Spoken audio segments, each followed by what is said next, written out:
Chapter 3. The only thing I could hear was my own breath. It was so loud that it sounded like there were 6 scared people locked up in the shed. I closed my eyes and thought real hard about making my breathing slow down. Pretty soon it sounded like the 5 other breathers in the shed had left.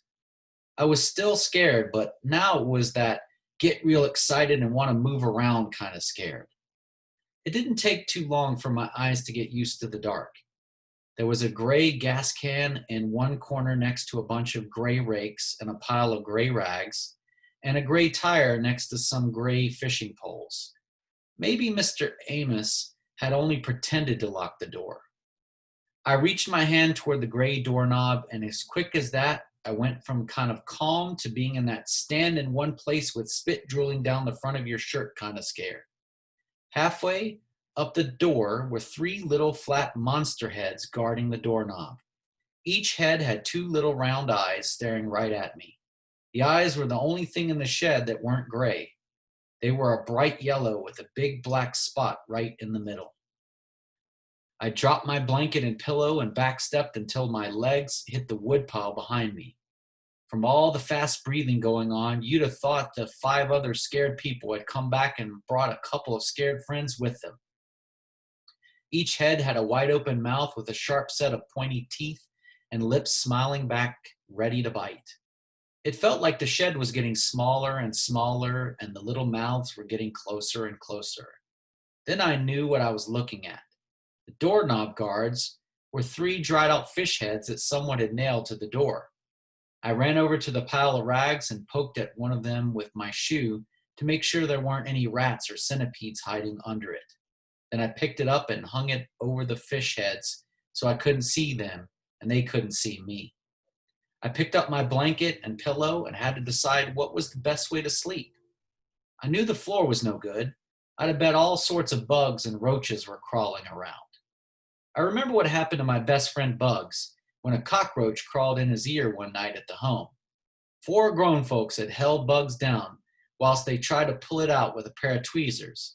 But the only thing that did was pull the roach's back legs off. When they were digging around in Bug's ears with the tweezers, you'd have thought they were pulling his legs off, not some cockroaches. I'd never heard a kid scream that loud. After about 15 minutes of Bugs screaming the joint down, they said they were going to have to take him to the emergency room to get the roach out. It was almost morning when Bugs got back. Everyone was asleep except me. I waited until they put him in his bed and turned off the lights. I said, "Did they get it out?" He said, "Oh, hi, bud. Yeah, they got him. Did it hurt a lot?"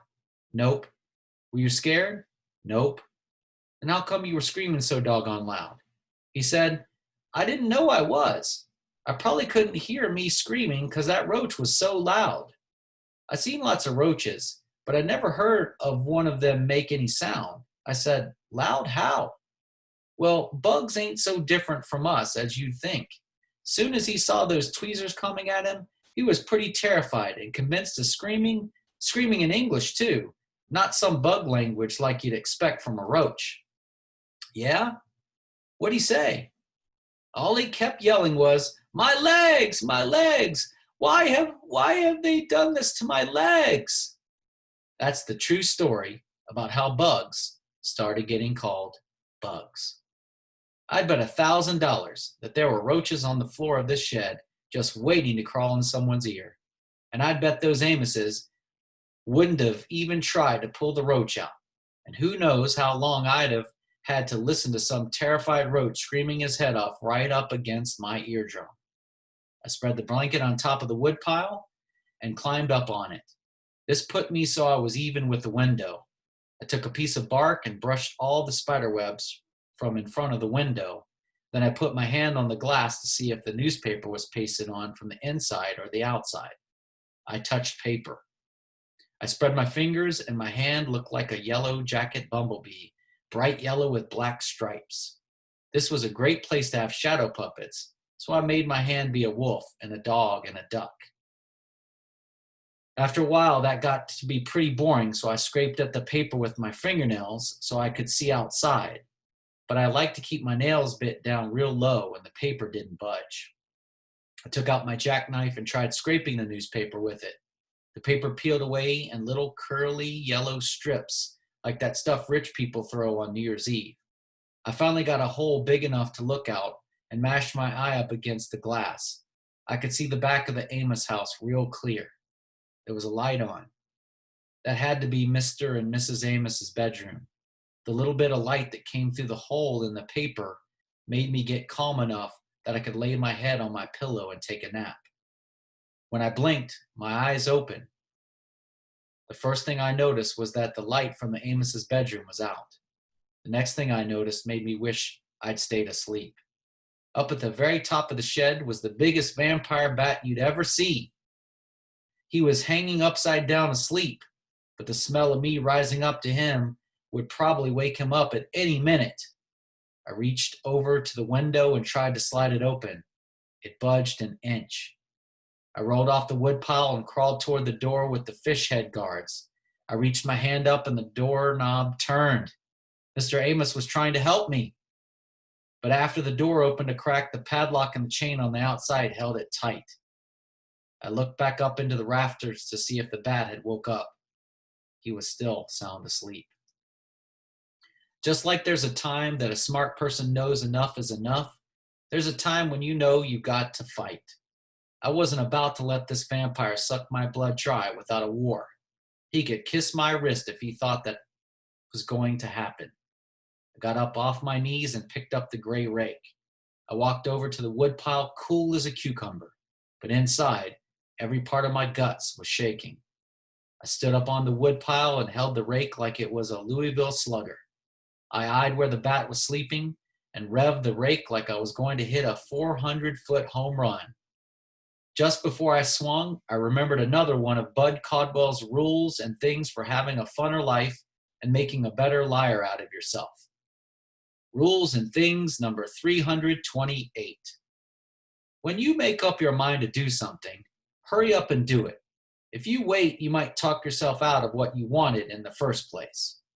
Shucks, I couldn't remember for sure if you killed a vampire by driving a stake in its heart or by shooting it with a silver bullet.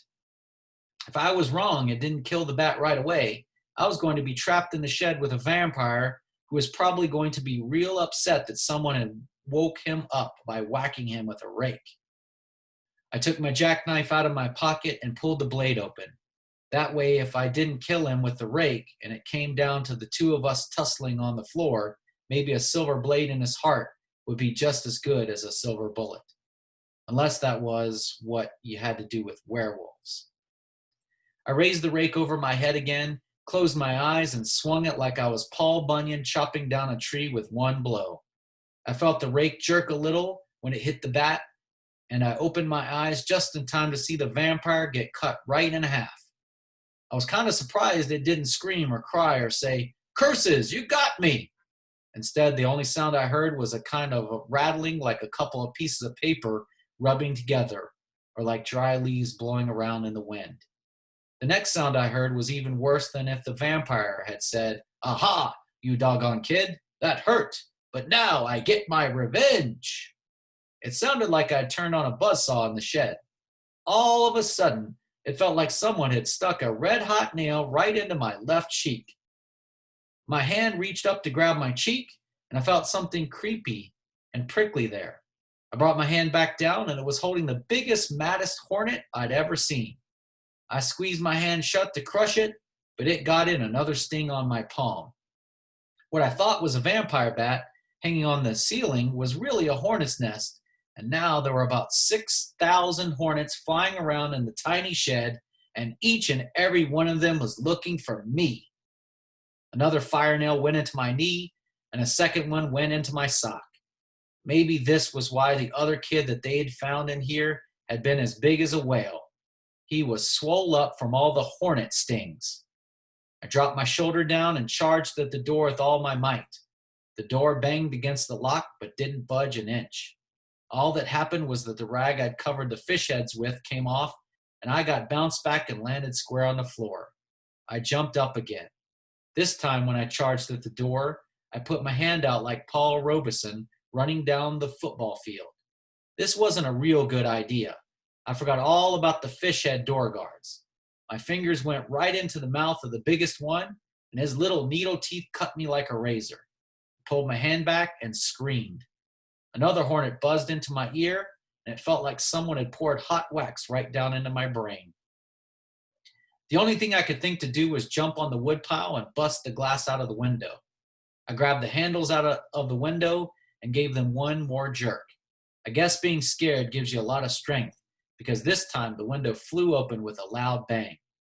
3 hornets found me at the same time, and all 4 of us fell out of the window. As soon as we hit the ground, I rolled as far away from the shed as I could. I smacked and whacked the hornets that had taken a ride on me and just laid there until I could catch my breath. After a while, the stings and the fish guard bite quit hurting so much. I started getting madder and madder. I was mad at the Amoses. But most of all, I was mad at me for believing there really was a vampire in the shed and for getting trapped like this where there wasn't anybody who cared what happened to me. I simmered down and started thinking about getting even. I wondered how hard I'd have to pull the trigger on that double-barrel shotgun for it to go off. I sneaked up the back porch steps to get inside the house. Maybe the vampire bat didn't say it, but the only thought on my mind was, aha, you doggone Amoses, that hurt, but now I get my revenge.